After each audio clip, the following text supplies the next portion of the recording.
सिंधुदुर्ग जिल्ह्यातील जिल्हा परिषद आणि पंचायत समितीसाठी उद्या मतदान होते।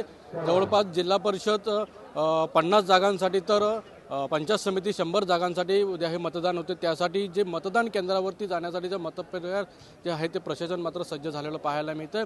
आपण जर पाहिलं तर इथे सगळे पोलीस अधिकारी पोलीस कर्मचारी देखील आहेत, निवडणूक अधिकारी निवडणूक कर्मचारी देखील या ठिकाणी असताना पाहायला मिळतं आणि थोड्याच वेळात हे सगळे ईव्हीएम मशीन जे आहे ते मात्र मतदान केंद्रावरती जाणार आहे। सिंधुदुर्ग जिल्ह्यात जर विचार केला, सिंधुदुर्ग जिल्ह्यामध्ये 5,61,105 एवढे मतदार आहेत। त्यामध्ये 2,82,588 स्त्री मतदार आहेत। त्यामध्ये दुसरे जर पुरुष मतदार जर पाहिले तर 2,78,516 एवढे मतदार असल्याचं पाहायला मिळते। त्यामुळे प्रशासनावरती हा मोठा भार असणार आहे आणि प्रशासन सज्ज होण्यासाठी देखील पोलीस यंत्रणा आहे, पोलीस कर्मचारी तरी त्याचप्रमाणे निवडणूक अधिकारी देखील तैनात करण्यात आलेले आहे। त्यामुळे आपण जर पाहिलं तर 810 मतदान केंद्रांवरती हे मतदान होताना पाहायला मिळणार सिंधुदुर्ग जिल्ह्यामध्ये। मात्र याकडे मात्र संपूर्ण उद्या जो 9 तारखेला जो निकाल लागणार आहे त्या निकालावरती मात्र संपूर्ण सिंधुदुर्ग जिल्ह्याचं लक्ष लागून देखील राहिलेलं पाहायला मिळते। त्यामुळे जरी सिंधुदुर्गामध्ये काही जागा बिनविरोध देखील झाल्या असल्या तरी मात्र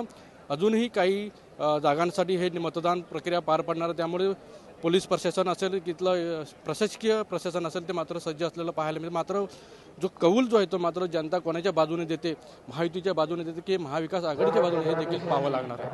अनंत पातळे, TV9 मराठी, सिंधुदुर्ग।